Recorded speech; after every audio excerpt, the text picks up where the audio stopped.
I love you and I love our relationship, but this is the thing that's going to end it. My daughter Brooke heard that from her fiance about 6 years ago, and the thing he was pointing at wasn't money, it wasn't the in-laws, it wasn't anything you would ever put on a list. It was her defensiveness. I'm Staci Bartley, relationship mentor, and this is Love Shack Live, the show for people at a crossroads in their relationship, living with the repeating conflict and the widening gap, and still hoping to rebuild something genuine and lasting. I'm here with my co-host and lover, Tom, and with Brooke, who tells you that story herself today, including the part where it still took her months to admit he was right. Now, a quick note before we dive in. For the next several weeks, we're bringing back the episodes you've asked for and downloaded the most. Why? Well, first, because our family is heads down on 2 things we cannot wait to share with you. We're putting the finishing touches on 2 brand new resources, and we're getting ready to lead our very first international retreat in Tuscany, Italy. Brand new episodes are back mid-September. Now, before you decide this one isn't about you, hear me. Nobody gets a hall pass here. I get defensive, Tom gets defensive, Brooke gets defensive. And most of the time, none of us know when we're doing it because defensiveness almost never feels like defensiveness from the inside. It feels like telling your truth. Here's the piece that connects this to everything so many of you are living through. When your person finally works up the courage to say, I need some space, what happens next is almost never decided by the request. It's decided by your response to it, and defensiveness is the single most common response there is. So here's the question this episode answers. If defensiveness exists to protect us from getting hurt, why does every couple who leans on it end up in more pain, not less? And here's the one part that I would stay for. There is one sentence that gets you. It's 3 words long. It works in the middle of an argument. It works when you're wrong, and it works when you're absolutely certain that you're not. If you've heard this one before, listen again for what Brooke says. She isn't the hero of the story, and she tells it anyway. And if this is your first time with us, welcome. Take a breath. There is nothing wrong with you. Just a whole bunch of things that you've probably never learned.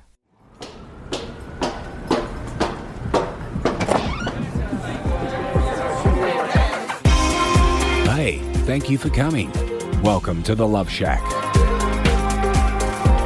Today we're going to explore defensiveness and how it can act as that hidden barrier to growth, to relationship breakdown. It is the thing that's responsible for how we go from being lovers, committed, all in it, can't imagine a thing going ever awry, to eventually feeling like years later we go, oh my gosh, I don't even know you. What happened to us? And sometimes I would say it could happen even shorter than years later. Oh, yeah. That's the thing about defensiveness that we're going to talk about is it happens quickly. It can happen very rapidly. It also can become just a pattern of behavior that we can't quite put our finger on because all we're experiencing is the emotional aftermath of the defensiveness itself. And if you're listening, and thank you so much for listening, you think, you're going to click off because you don't ever get defensive. With great love and respect, none of us get the hall pass. Mm-hmm. I get defensive. Staci gets defensive. Brooke gets defensive. And you do. And you might even, like Staci just mentioned, you might not know that what you're doing is defensiveness. Yep. There's a lot of behaviors that fall under the umbrella of defensiveness that you may be like, oh, I do that, you know? So let's dive in and learn how to overcome these obstacles together, shall we? Yes. It's going to be not only an exploratory conversation. I'm just going to invite you to just take a big breath. There's nothing wrong with being defensive. In fact, it's human in us. We are going to be defensive. It's not so much about feeling bad or guilty or shameful for doing it. However, we do like to basically demonize the people who are being defensive to us very often. And that's because of a little cognitive bias called, if I'm doing it, I understand and know why, and I feel justified. And when they do it, I have no idea. It just looks egregious and terrible, and I don't understand why it's happening. So that's typically what plays out in the world of defensiveness is we know and understand what's going on inside of ourselves, but don't understand and know what's going on inside of anyone outside of ourselves. So it's easy for us to call their behavior terrible while we understand and feel justified in our own. And that's one of the slippery slopes of defensiveness that we're going to explore. Like I've said, defensiveness is a natural human reaction when we feel attacked, criticized, dismissed, excluded. It's our attempt to protect ourselves from emotional pain, which is the irony in the end, because defensiveness does not and I repeat, does not protect us from emotional pain. It actually creates more of it. And so this is why this conversation of defensiveness is so important. Defensiveness absolutely creates barriers to our communication, to our understanding, and the emotional safety that is absolutely necessary in order to have a healthy, thriving relationship. And this is why it's always at the heart of relationship breakdown, because if I can't feel emotionally safe, if I don't understand what's going on for myself and my partner, and we can't share and talk about it, then there's only one way it's going to go. That's relational breakdown, both with myself personally and with my partner. That's pretty clear, right? It becomes this rehearsed reaction, and it's not the best way to move through upset. But if we don't learn other ways of doing it, it absolutely is going to be our natural, intuitive go-to. I think, correct me if I'm wrong, and we've done other episodes about this, but it's so common and it's usually very well received when people can better understand, because we all do it. It's simply being a human. But I would say this would be a classic demonstration of you're behaving in the very way that you don't want to have happen in your relationship. So meaning you don't even realize what you're doing by being defensive. And I'm sure that's what you're pointing out to your husband, your wife, significant other, your special someone. Isn't that interesting? But yet you don't have the discernment and the objectivity to realize it. Yeah, or even know where to look. And what Tom is saying is basically when somebody says, you're being such a jerk. And in that moment, who's being the jerk? Yeah. Really? Exactly. I'm showing up, or stop talking to me like that. I've heard it 1,000 times. Okay, I get it. These are demonstrations of defensiveness, and you're shutting the conversation down, which is exactly what it is you're doing. And you're probably frustrated about that on the other side. And that's why you're shutting the conversation down. So There's a lot of this going back and forth between us. And again, that cognitive bias plays huge in the world of defensiveness. I get it why I'm doing it. I have no idea where you're doing it. And I'm going to make it up that it's not okay and it's terrible. I just don't understand. And we're not talking enough for me to get to that piece of understanding. And so defensiveness can become an exceptionally slippery slope. So let's dive into why it breaks relationships down, right? Literally piece by piece, how it affects our relationships, because I think this is going to help us see what I like to call the breadcrumb trails of relationship breakdown. It can seem so elusive because it's really emotions that we're struggling with. And there's no physical, tangible evidence of an emotional experience. I sure wish there was. But the one physical, tangible experience that we do have is being able to look at my behavior. That's going to be the physical demonstration of what we're doing and how we're handling these elusive emotions that can flood through our lives and through our relationships. So the first thing that's going to happen if you're struggling in defensiveness is it's going to shut down the communication big time. And this is because when we're defensive, we're less likely to listen to our partner's perspective and more likely to focus on defending ourselves. So again, the cognitive bias is huge here.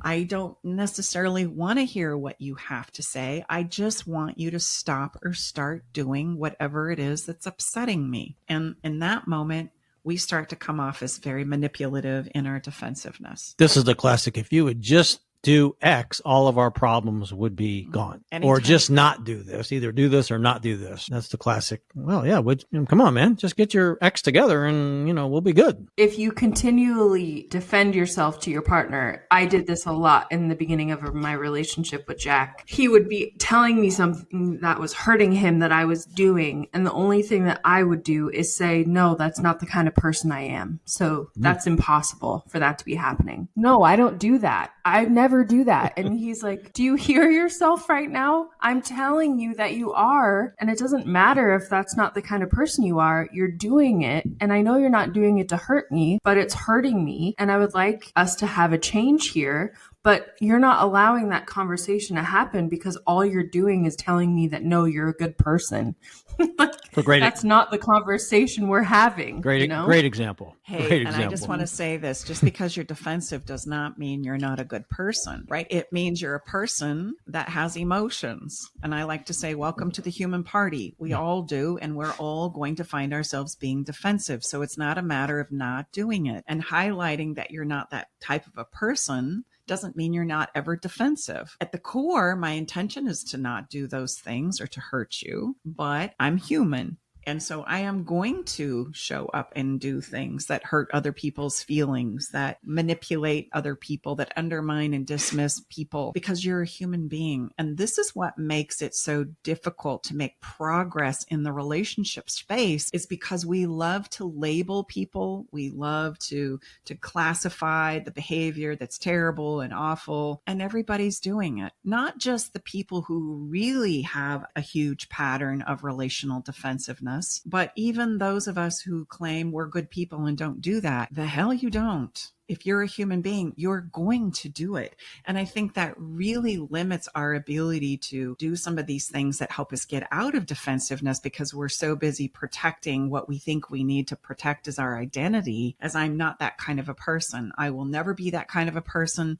I would never intentionally do those things for you. And I've seen this a lot on social media lately, because we're talking a lot about people getting canceled or apologizing. And a lot of people say that was never my intent. And the point that people are bringing up that are kind of wanting to hold these people accountable is, in situations where you're apologizing to someone, your intent really doesn't matter. It's because those things still hurt the person. So if you say it wasn't my intent to hurt you, you're totally dismissing the other person's feelings, because we're not talking about you right now. We're talking about the fact that your partner was hurt by your actions. So you don't need to remind them you didn't mean to do it or that it wasn't your intent. You just need to say, I understand the result of it was that you did get hurt. Oh, okay, your intent wasn't to hurt them, but the result of it was that they did get hurt. So you have to let that go, because using my intent is a form of defensiveness. Mm-hmm. You're defending yourself by saying that. Great point. I think here's the thing. I mean, we're all human. So to become more actualized and to grow as a human being, and my understanding, I heard Alex Hormozy, he was talking about just his own growth and what he's asked of himself to become a better leader in things. It's not that you're not going to do things as a human. We talk about the benchmark we use as body work for helping people change their behavior, because that's when we demonstrate that we've learned a new way, that we've mastered the lesson. We can study for as long as a day is long, but until we demonstrate the behavior change. So my point here is, when we feel ourselves getting defensive rather than acting out on that impulse, and we all have it because we're human, then we have to behave in a new way, because we've studied and practiced to take, and Staci, I'm sure, has some of those things for us in this episode. And then we're going to demonstrate that we've become more masterful in managing this very human emotion and response that all of us have. So I think that was when he thought, he says, not that we're not going to do these various things. No, I'm not going to do it. Well, I am, because I'm human, but I'm going to then learn and check myself and ask more of myself to go above what it would be a human response or emotion. That was masterfully shared by him. I said, God, that makes a lot of sense. It's not that doesn't happen. We're all human. I'm going to look at another pretty woman, even though I love my wife. Okay?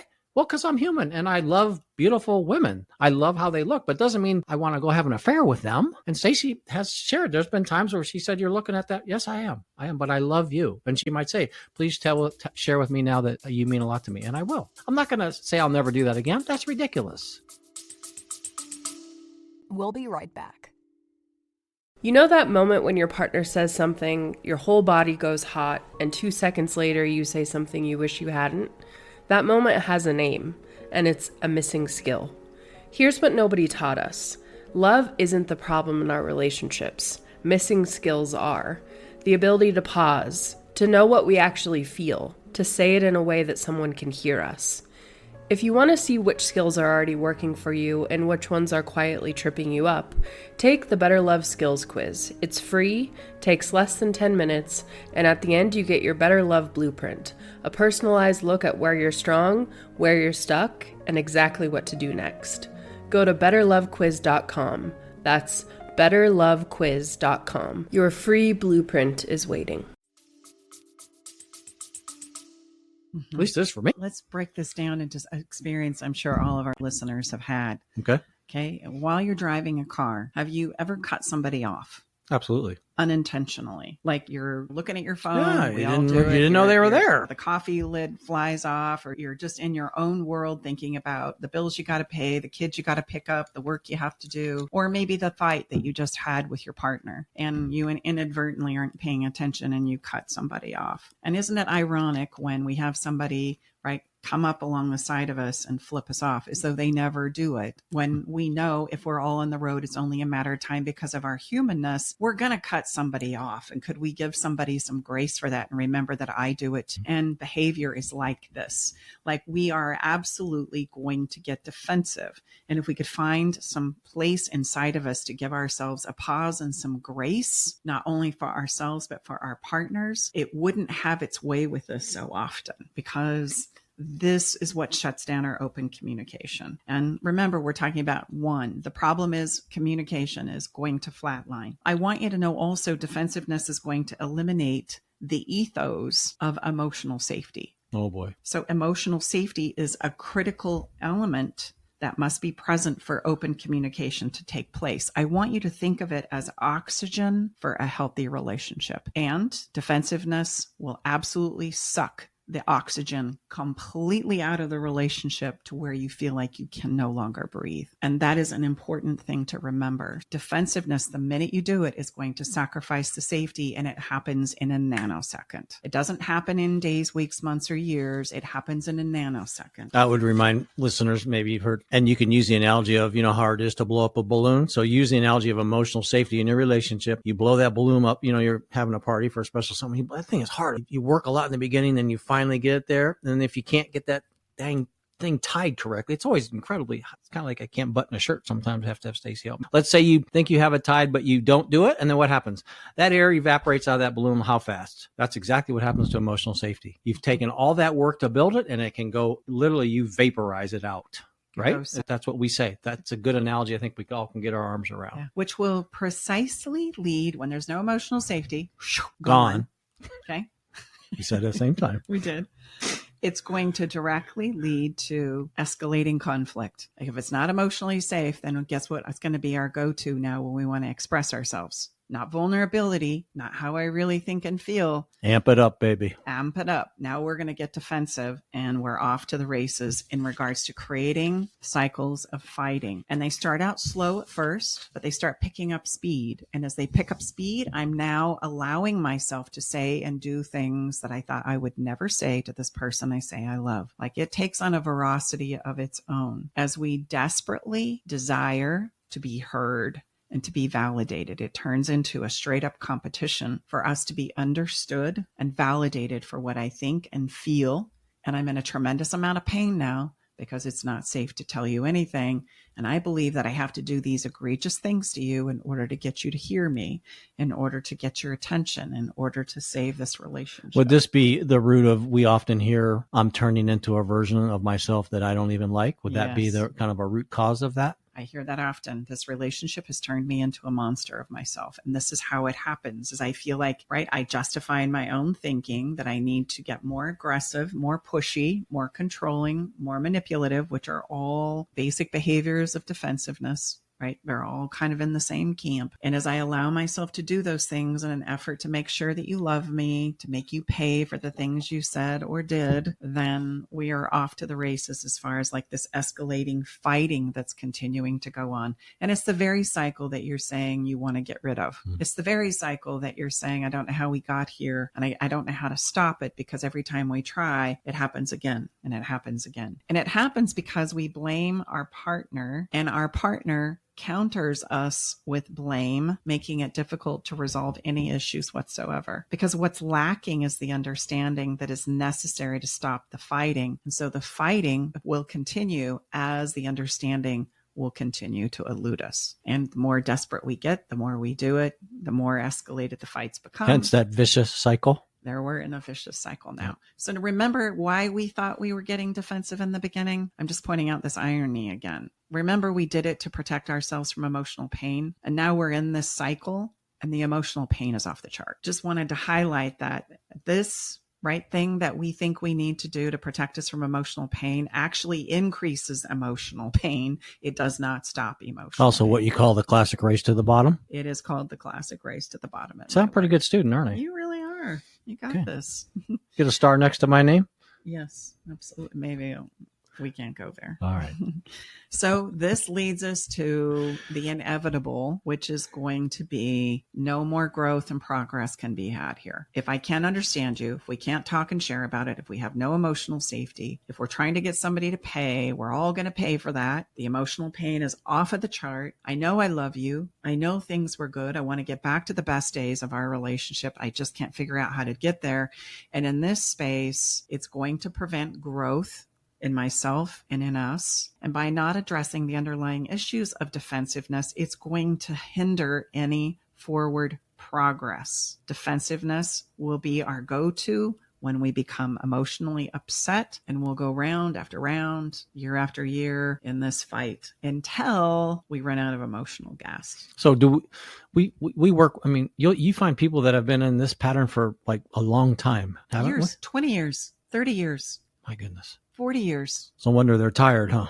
For sure. And by then there is so much emotional constipation. It's unbelievable. So that's a word I use on my body of work. I just need to clarify that. Emotional constipation is a real thing, right? If you ever work with me, I'll tell you all about it. So I hope that you can see where in very short order, defensiveness absolutely has its effect on our relationships. This is the physical evidence that defensiveness is taking place in your life. And so don't be afraid of it. Understand that most of us are going to find ourselves in a place like this because we don't study human behavior, because we don't study defensiveness, because we don't know what to do outside of being defensive. We don't know how to navigate our way through it. I think it's important for me to give you also what you can start doing in order to do the defensive part, because you're going to know when you're getting defensive. It shows up as though I feel emotionally escalated with inside of myself. So I think this is important though. Let's say Tom, Staci, Brooke, okay, you're right. I probably do that. It's kind of the big gulp moment. Okay. Is it hard to realize that we do that, to admit that? Yes. To come clean? How about, Yes. as if we're less than? Yes. Okay. I just wanted, like, we all are there. It's okay. Mm-hmm.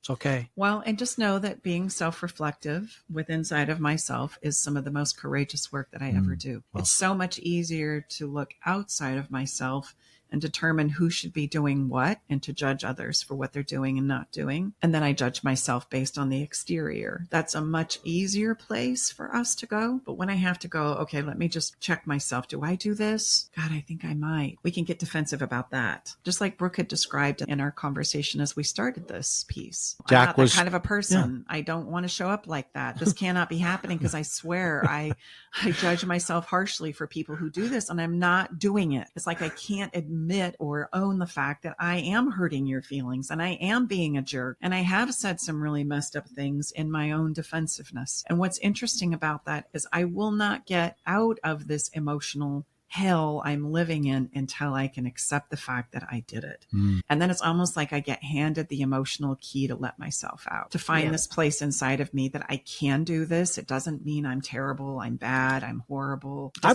would think that'd be a very liberating place. It is a very not liberating not place. Without courage and growth, but liberating. Yes? It is a very liberating place, but to get ourselves to go there sometimes is the wrestle of a lifetime. Well said. The one thing that really shook me up the most when we were in that cycle in our relationship, it was probably like 5 or 6 years ago. He said, you know, I love you and I love our relationship, but this is the thing that's going to end it. And I said, what? And he said, your defensiveness. Oh, wow. If you don't validate me for understanding where I'm coming from without making it about you, we're not going to make it. No, and it's I was like, pretty clear, isn't it? Pretty clear. But even still, hearing that, it still took me time to be able to admit that I was wrong, because that was just a big lesson I needed to learn, that I wasn't perfect, obviously. And I wasn't this amazing, like, Mother Teresa partner that I was projecting myself to be. Of course, I was not like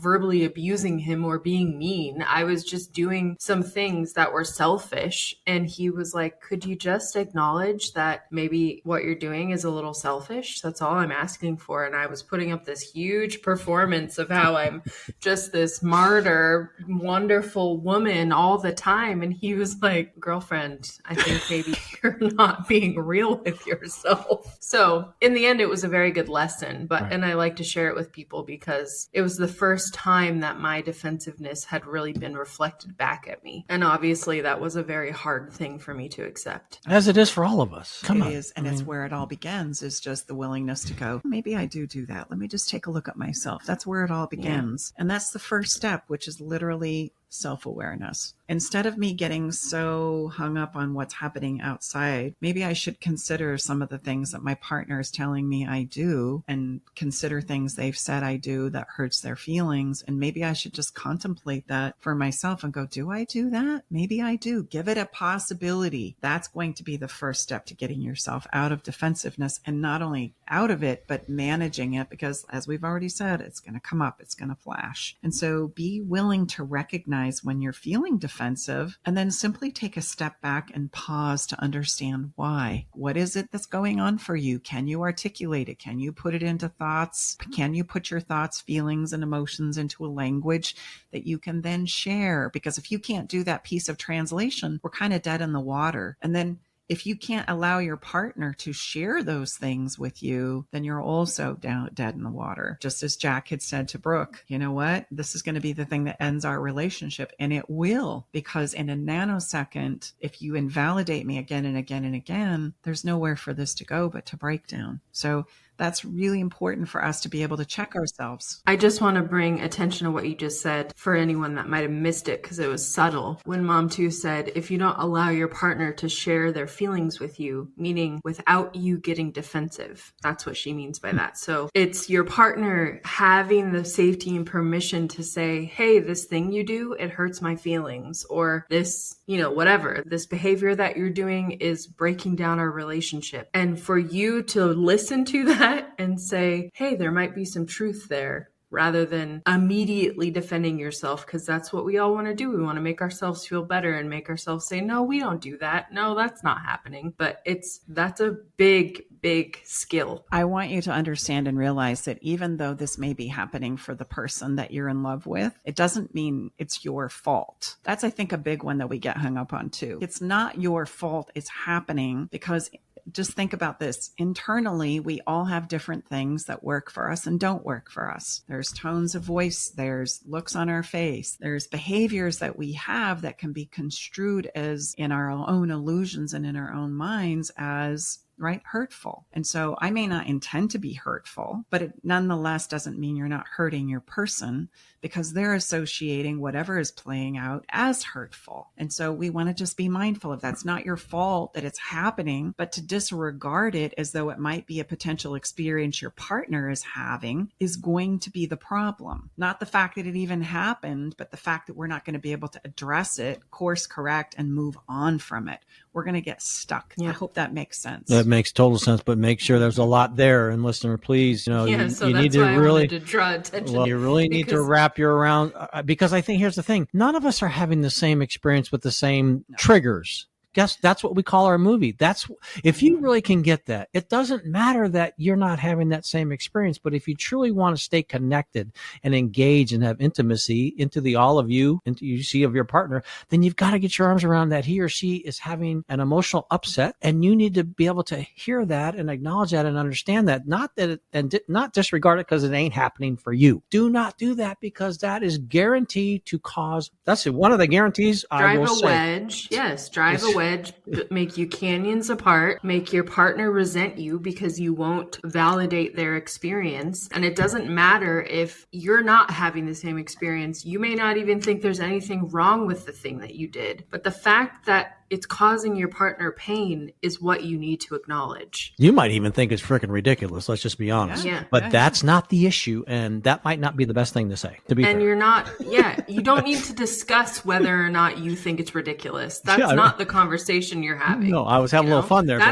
But that's where you get hung up. Yeah, that's the stupidest thing I've ever heard a human being say. Mm-hmm. I would probably suggest that on my new skill list. That probably is, we want to let that one. And let's be honest, we've all thought I wouldn't even go there. I can't believe you're making me apologize for this. I would never make a person ever apologize for this. That doesn't matter. That's what we're telling you. Move past that part and move on to the mending things and moving past defensiveness so that you don't have to get stuck in that same spot every single time. And all it takes is help me understand how it is you feel this way. That's literally all it takes. There you Instead of go. doing everything we just said, what? That's stupid. I can't believe you feel that way. Say that We're again. going to go there again. Just simply say, hey, you know what? Help me understand why you feel that way. What is happening that's causing you to go there? Because that's not my intention. See, so to be fair, there's no accusation in that statement. Meaning, so you're going to remain neutral, but truly curious, right? So that's what you want to do, because there was no invalidation that I heard there. You're truly taking an interest so you can better understand, because that's not how I intended it, or that's not occurring for me. See, You can only do that if you're not taking it personal, if you don't feel like it's your fault, or you don't feel ashamed for having to have somehow known that this was going to be something that was going to affect your partner. And here's the truth. You're not going to know. There are going to be things that come out of left field that you're just doing you because that's what we do best, right? Feeling the way I feel and navigating life from this internal lens that we all do. And all of a sudden, kablam, your partner's having a meltdown, your partner's struggling, your partner's seeing it differently. And it's in those moments when they come out of left field that we need to be able to go, okay, wait, hold on, not get defensive and blame you for what you're saying, but to go, okay, I got to understand something here that doesn't make any sense to me. It's your emotional experience. It's not my fault that it's happening. It's something that's happening to them, but it's my job as your partner to support you with it and understand it to the very best of my ability. That needs to be your goal. So self-awareness is really important. If I can check myself. Now, this is going to require you to do what I call an emotional push-up. So before we move on to the second one, I want to talk about emotional weightlifting for a moment. It is the crux of being able to manage defensiveness, and it's a huge part of the work that we do in the Better Love Club and with my private clients, because until we can do emotional weightlifting, our communication is going to suffer mightily. You don't need communication tips. What you need is the ability to manage this going to happen defensive, intuitive place that we go as human beings. So what is emotional weightlifting? I'm just going to give you a brief little ditty here. It's the skill and practice that enables you, to truly utilize and benefit from your emotions in a way that allows you to feel good, empowered, and complete. You can accomplish this by consistently building and strengthening your emotional ability to recognize, understand, manage, and express your emotional self in a way that leaves us in the end feeling peace, complete. We've arrived at the place of understanding. And if I may, communication is the vehicle we use to arrive at understanding. That's it. That's a hard period. We should not be using communication as a weapon, which is what it becomes when we're in defensiveness, when we're in manipulation, when we're in competition, when we're in power and control. Communication and our words are being used as weapons and not for the understanding of what's going on with me and what's going on with you. So emotional push-ups is the actual practice to take these different approaches, different behaviors that we're going to learn and then practice, study, learn, and practice so we don't automatically get defensive. We're going to be doing this instead of that. Did I understand that correctly? Correct. And how many push-ups, emotional push-ups one might need to do to become better at this? Depends on the circumstances. Some days one will do it. Some days I might need to be able to pump off 10 or 20. Depends on what we got going on. Okay. I want to be able to have that confidence inside of my ability to understand and know how to do it, just like we work out to have a strong body and know that if I fall down, I can get up. Okay. I want to know that if we fall down, if we bump into a challenge, if we're going through a difficult time, we have the ability to navigate through it, and we don't have to be afraid anymore of falling down, of going through a challenge or a hiccup.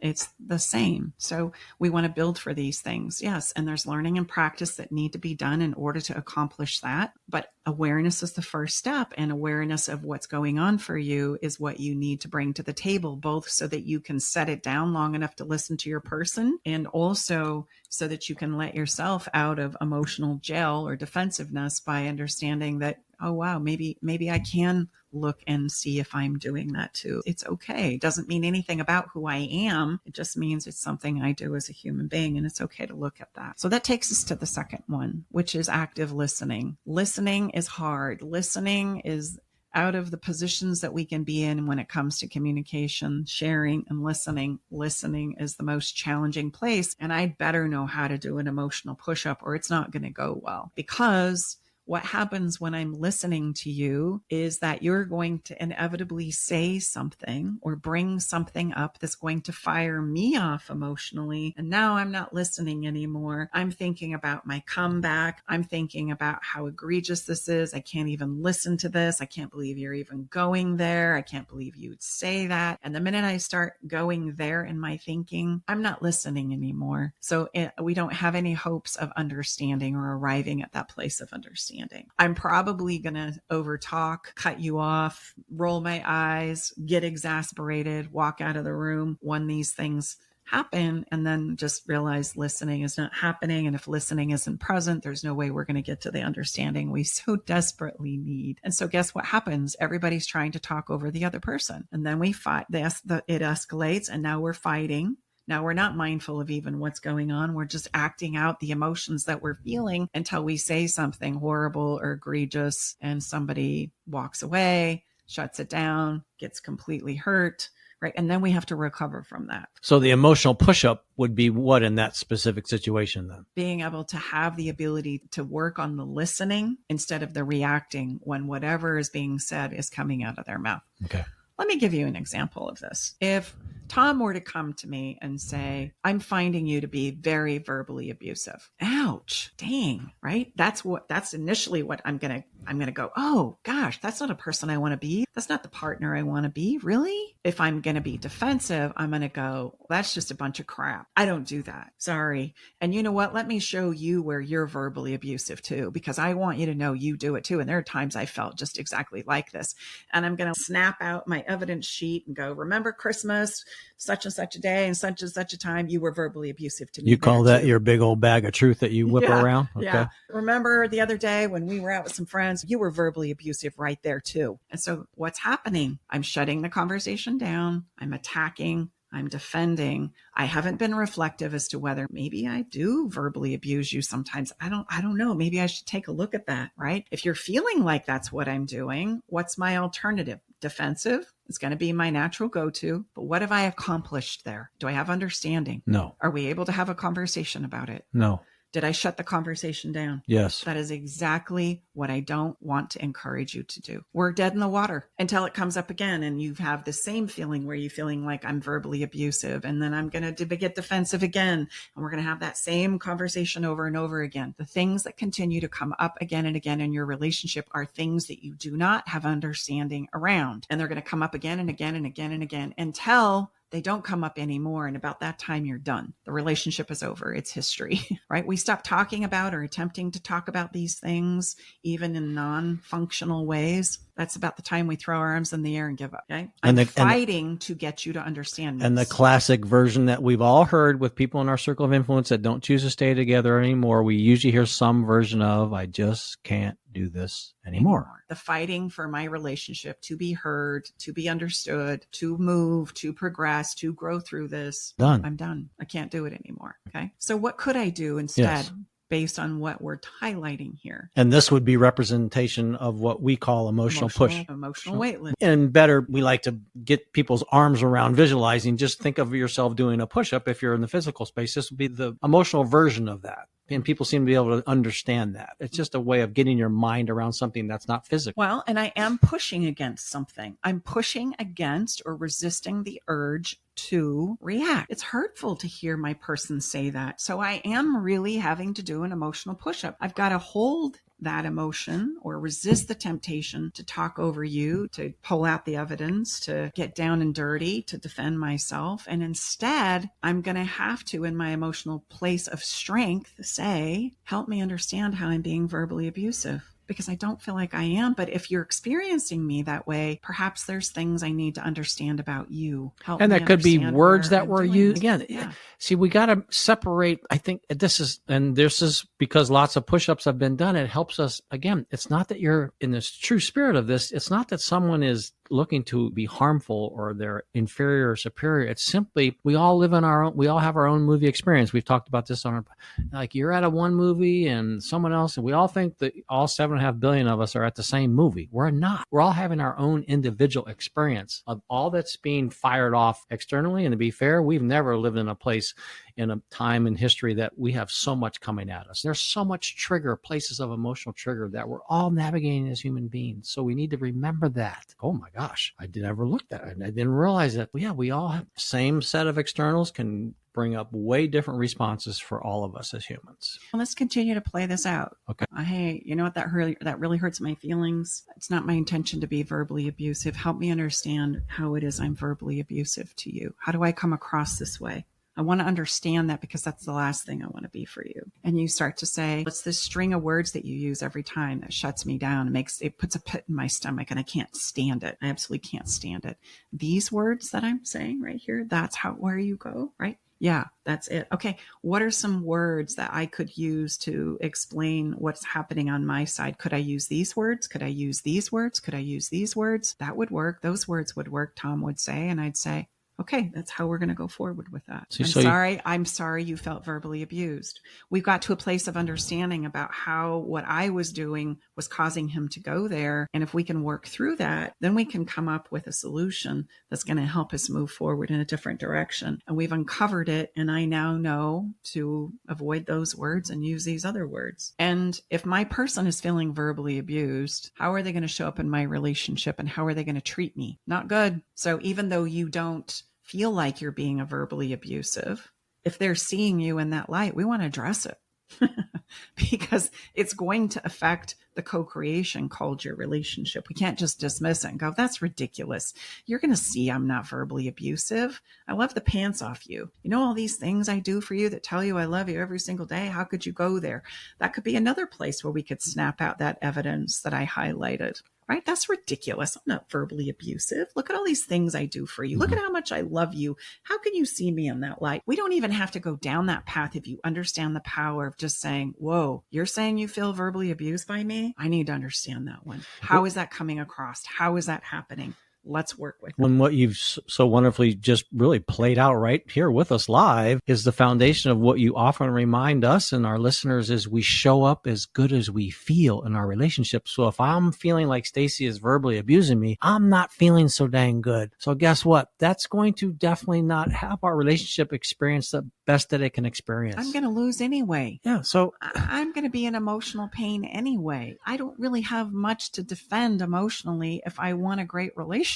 So I'd better get to the bottom of this because I'm going to lose either way if you're really seeing me as verbally abusive. I mean, yeah, right? yeah. So I mean, it's really not that confusing when you think it's like, I want to get back to the good stuff. Remember, the goal is you want to get back to the good, to the fun, to when you're feeling good and you're showing up as good as you feel and you're both feeling really good. It's going to create some good things. Let's just be fair. That's just how it works. So it doesn't have to be confusing. So if you're really like, let's get through this and get back to the good stuff, raise our game, really ask to be invited into our special someone, our husband, our wife's suffering and they're not feeling good. And so we can understand that and then we can set up some things through some really good experiences of what Staci just demonstrated there to really find out, gosh, I had no idea. Okay, how would these work? Would this work? Maybe it could be a way of touching. You can apply this to all places. It could be words. It can be that face we make, the frown, the stare, the touch, that the way you touch me drives me frickin' crazy. Okay, good Lord. I had no idea. That perfume you gave me, I frickin' hate it. Don't ever give, God, I will just, literally, you can apply this to all the places. You really can. Just the way that Staci broke it down. This comes because she's a really skilled mediator. So you objectively just work it out, but you gotta not get defensive if you're going to have the opportunity to truly work it out like she just demonstrated. Now, for those of you who might be going, oh man, there's so many of those moments in my relationship. Yep. I'm hosed. Yeah. I don't have a frickin' prayer. Yes, you do. Yes, you do. Yep, you sure do. Because here's the thing. Emotions thread together inside of us like telephone poles, right? If we push on one, it's going to affect many others. So we start working with one circumstance or situation that's present day, maybe the most difficult right now, and it's going to solve and relate to many others that have also transpired in your relationship. Well, that's good news. Right? It is good news. So you don't have to account for every single egregious place where maybe maybe you were defensive in order to work your way out of this. I just want to say that. We might have had We some start people just doing swerve off the emotional road. They're like, weightlifting, oh, good right? Lord. Yeah, no, it doesn't work like that. One thing kind of threads to another emotionally. And so we start working with one. It makes sense in Many tens, places. Many places. Good. I was going to give a number, but that's incorrect of me. Okay. Just many other places or experiences that we've had, it's going to start making sense in a lot of other places. It's like that metaphoric puzzle piece that snaps into place and we go, oh my gosh, so that's why this was a problem. Oh, wow. Like it's just like a domino effect. Boom, boom, boom, boom, boom, boom, boom. It's the connecting of the It's dots, the connecting of the dots. which is really fun to see people realize that, right? You have people say, I've right. never had it explained to me this way. How many Very times do we hear that? I've never had it explained to me this way. So the last piece I'm going to just share with you is a piece that we've kind of already touched on, but it's important. Taking responsibility for and acknowledging that, yeah, there's probably a part I play in here. And I just want you to know that that is got to be true because relationships are co-creations, meaning there's some of what I do and there's some of what you do. And that's what creates the experience we're currently having. And everybody has a role to play there. It's kind of like making a batch of cookies, right? And not wanting to take and acknowledge the fact that there was pepper inadvertently placed in the cookies. Or there's this place where we don't want to accept that this was something I added to the mix. I'm wanting to defend it instead. And it's a very freeing feeling when we can start saying, oh, I see it now. You do this and I react like that. And it takes us here. Wow, I never knew. That's such a wonderful, marvelous, rewarding experience, right, for everyone, and absolutely is available to you as well. But you have to be willing to acknowledge your role in any given situation and be open to constructive feedback to get there. Now, I know that's easier said than done. However, even beginning with, I'm a hot mess, this is really hard for me, I need to take a pause here, I'm not ready to hear this, is the beginning of acknowledging your role in it. I'm simply acknowledging that I'm having an experience here too. It's not inferior or superior to yours. And we've got to find a way to include both of us in order for this to co-create in a different space. Otherwise, we're going to be doing the defensive mode of, right, the race to the bottom, which we don't want you to be able to do anymore. My conclusion here is the emotional weightlifting pieces to begin working with this is you got to look at yourself. You got to be self-aware and recognize and realize that, hey, it's okay for you to be a hot mess. It's okay for you to feel the way that you feel, but it's got to also be okay for your partner to feel and be where they are too. And that's usually where it starts to go sideways. Okay. Because I'm feeling my emotions so intently, I forget that my person probably is too. We've got to learn better ways of communicating through that. What it's going to require is number 2, somebody's got to listen. I call this the give first, give fast principle. Somebody's got to set their agenda down long enough to listen to the other side and then be mindful of saying, okay, it's my turn now. I've heard where you're coming from. I want a chance to, will you listen to me now? Like I've given the gift. And would you think it's fair to say that the more defensive we are, probably it lessens our ability to give first and give fast? Absolutely. We won't even be mindful of nobody listening. We're too busy trying to spout out what my reaction is. We have such a right to be as messed up and hot mess as we are. And the more I feel it, the harder it becomes. And so right out of the gate, when you're working with this, you need to practice a pause, just stepping away, just giving yourself some chance to understand yourself and what's going on. And then we come back to the table and we start there. And truly bringing in more oxygen into your body and system will help slow your brain down, and it really will help. So, I mean, push in the brake pedal, if you will, by slowing things down, taking a pause and breathing, step outside, maybe take a walk around the house. There are some very simple things you can do to slow. You have to slow everything down, and it can feel like an eternity. It really can when you're going through it. And as slow as you think you are when you're emotionally you're not going slow enough. You're still probably racing pretty fast. That's an emotional push-up, right? There. Slowing it down, getting clear. That's a great practice to do that. And then the taking responsibility part. This is different from self-awareness. Self-awareness is understanding myself, not taking it out on somebody, but being able to allow myself to feel the way I feel. And taking responsibility is recognizing that when I do see or understand something that I might have done that is inadvertently not working for you, that I'm able to own the fact that, okay, I see where you're coming from. I acknowledge that I've done that, or I can acknowledge at least that I see how you might see it, right? And what do we want to do about this now? And then we can co-create a strategy to problem solve us getting better at this together. We're going to work on it together. One of the things that we use in our work is called a lease option contract for love. And this lease option contract helps us have this conversation because we're driving for what we have uncovered that really works for you, or what you really have as an emotional need in our relationship. And we can talk about how am I doing with meeting it? Are there places I could do better? Are there things that I need to switch up and do differently? And we get to have that conversation going both ways. And it really helps us work through a lot of the defensiveness that we're going to naturally step into otherwise if we don't have the intent and have a focus and a goal of what it is we're driving for to do these emotional push-ups from a place of practice. And so that's a really critical framework that we have in our work to help us start practicing these things we call emotional weightlifting. So bottom line, as we wrap this up, defensiveness can be a significant barrier to relationship health and growth. Like, it's got to come from a place of practicing self-awareness, active listening, taking responsibility for ourselves and what we do, and that we do accept and honor that we have a role in this. These are the beginning steps to working with defensiveness, or doing that emotional weightlifting, we call it. And this is absolutely doable and absolutely possible. And again, I just want to remind you, you don't have to go through every single moment you were defensive or your partner was defensive. It's more about getting to the heart of what matters most, which is the emotional understanding of what it is that's working and not working. It's really not even about what's happened, right? The physical action of what's happened, whether that's you're dressing the kids incorrectly, you're not cleaning the toilet correctly, you're not saying things that I need you to say, you're not hearing me, you're not validating me. These are behaviors, right? What we know are not working, but what's the emotional driver under it? Those are the things that we want to start understanding and having conversations about, because that's what's running the show. I hope that makes sense. And if by chance you're in a place where you know you need more help and support than just a worksheet right now, for heaven's sakes, jump into the Better Love Club, schedule a clarity call, schedule a session with me. This is what we do. A lot of our work with couples is helping them understand how to get better at emotional weightlifting. And we'd love to support you with that too. So I think it's time for a little fun. I do too. Defensiveness is always Let's take a pause. Conversation where we just got to exhale for a minute, right? It's like, whew, okay. That's heavy. Oh man, that's heavy. Let's get to some fun. Heck yeah. Maybe I won't even click off right now. Yeah, don't do that, because in spite of us maybe wrestling with defensiveness, or maybe there was some moments through our conversation today, you're like, oh, dang it, I'm defensive right now.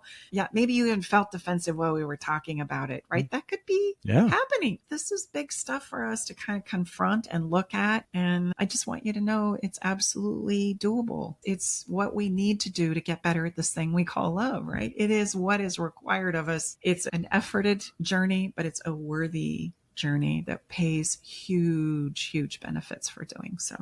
It's worth it. That's all I'm going to say there. Today, I want to step you into your imagination. Imagination is something that we often detach from, especially as an adult. So I've got 3 suggestions for you today to step into your imagination. The first one is, it's really simple. All I got to do is pull out a piece of paper and a pen. It doesn't even have to be a colored marker like I'm holding up if you're listening to this in the podcast. But I love colored markers, and you can just sit down with a piece of paper and just start moving the pen. Just however it is you want to move it, draw it around, just kind of take your brain offline and just doodle. Just doodle. Doodle. When's the last time you've doodled? Move it around. A while. Do something. And then it's always interesting to see where it starts to take you. And then it's always fun with doodles to step into your imagination by seeing what you can see in there. Or what do you derive as, message back to you, perhaps? What does it look like? What does it seem like? What does it feel like? And that's an easy place to step into your imagination once you've doodled with no thought of drawing anything specific, but what's on the page, right? What do you see? Another great way to do step into your imagination is stargazing. As you're looking at the sky in the dark on your blanket, look up and see the stars in the sky and notice what you see. Can you start crafting pictures of, animals or people or faces or or the myriad of objects that you could potentially see in the sky, they start to make like little images, little objects. And you can also see many of the images that other people have found on the stars by pulling up a stargazing app, so that it can just start to stimulate your imagination. Well, it's called constellations. Constellations. See, surprised you there, didn't I? Yeah, I know. Yeah, It was a kind of a surprise. part-time astronomer. Not. Every once in a while I share things. They say, where did you learn? Because I know a lot of things. No. We can talk cars and all kinds of stuff. Yeah. You're amazing. Yeah, that well, way. exactly. Number 3. Number 3, sensations on your body, walking through the grass barefoot, putting your feet in mud, maybe taking a shower and letting the water run by your body. When you're at the ocean, what do you have to do every time you go? Oh, got to put your feet in the sand for sure. Yeah. Yeah, Staci, cold I water. got to take my shoes off and I got to feel the sand in the water. We always have to do that? And I say, you know what? You're right. Even though I sometimes, really, I got to take my shoes off. Yes, we are here. Let's experience it viscerally. What you'll notice is, how great ideas come to you while you're in the shower? That's why. Is because you allow your brain to drift off and start thinking about your dream vacation or something that you would really like to do or plan, or those places that you want to create with people that you love, or maybe that email you forgot to send. It's just because you're letting your imagination kind of go offline for a moment, and all kinds of wonderful things will set in. So any kind of physical sensation can open up your imagination. Looking at the stars or the clouds are great ways to just drift off and allow your imagination to take you places, as well as doodling on that page. That's also a really great thing. The benefits of doing this is it's going to help you calm down. If by chance you're struggling with anxiety, if you're struggling with depression, if you're struggling with boredom, if you just need to take a break from the mental load that is on all of us now these days, these 3 activities will really help you manage that. So I hope you'll take advantage of them and have a little bit of fun with them. Our song today, which we do each and every episode, is a song that I found where the lyrics just really spoke to me because of our defensive conversation today. It's a song by Nicolina, and the name of the song is Way Out. And what she says in the song is, why do I say I'm fine when I'm breathing and I'm getting no air? Oh, that's good. I'm moving, but I'm going nowhere. But every time I get here, I break through to break down, to find my way out. And when we're working with defensiveness, it's like that, right? We hit a roadblock. We're sucking air for a minute. I don't really know what to do. I feel like I'm working my guts out, but I'm getting nowhere. I'm getting nothing. I don't feel like we're making any progress. And I need to break down in order to break through, meaning I need to get vulnerable. I need to start talking about what matters most in order to get the breakthrough that I know is possible for us. So it's a beautiful song. She's a beautiful singer, has a beautiful voice. So I invite you to check it out on my website, or you can go to Spotify and you can search up Love Shack Live playlist, and you can find that song along with all of our others. Before you go, the 3 words, help me understand. That's it. When your person tells you something you do that is hurting them, and everything in you wants to say, that's not who I am, and that was never my intention, or, well, you do it too, you say that instead. Help me understand how that lands for you. You're not agreeing. You're not confessing to being a bad person. You're keeping the conversation alive, and a conversation that stays alive is the only place understanding has ever come from. Now, if that sounds simple and you already know that those words are not going to come out of your mouth in the actual moment, that is not a character flaw. That is the most common thing in the world, and it means the problem was never that you didn't care enough. It's that nobody ever handed you the words. Which brings me to the one thing I want you to do today. We built something called the Better Love Quiz, and it exists for the person who can feel that something is off and can't tell how serious it is. 22 questions, about 5 minutes, and at the end you get an honest answer to the question you've been carrying around at 2 a.m. for quite a while now, asking if this is a rough patch or am I in real trouble. You also get your skill score, so you know exactly where to start instead of guessing. It's completely private. Only you ever see the results, and your partner is never contacted. You can check it out at betterlovequiz.com. One last thing, and it's the line from today I would write on your bathroom mirror. If your person feels hurt by you, you lose either way. So you might as well get to the bottom of things. Thank you so much for being here inside the Love Shack with us today. And if this conversation moved you, helped you feel a little more seen, or gave you something to think about, please consider leaving a review as well as share this episode with someone that you care about.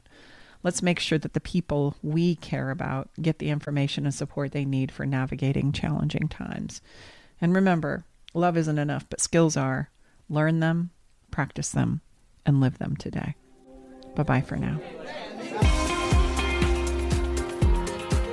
All right, it's time to leave the Love Shack. But before we part ways, we want you to know our door is always open and we'll leave the porch light on, ready to welcome you back whenever you need a dose of relationship wisdom. For more resources and tools, visit us at loveshacklive.com to dive deeper into the topics we've explored and find additional support for your relationship journey. Stay connected by subscribing to our podcast. Thank you for being part of our Love Shack Live community.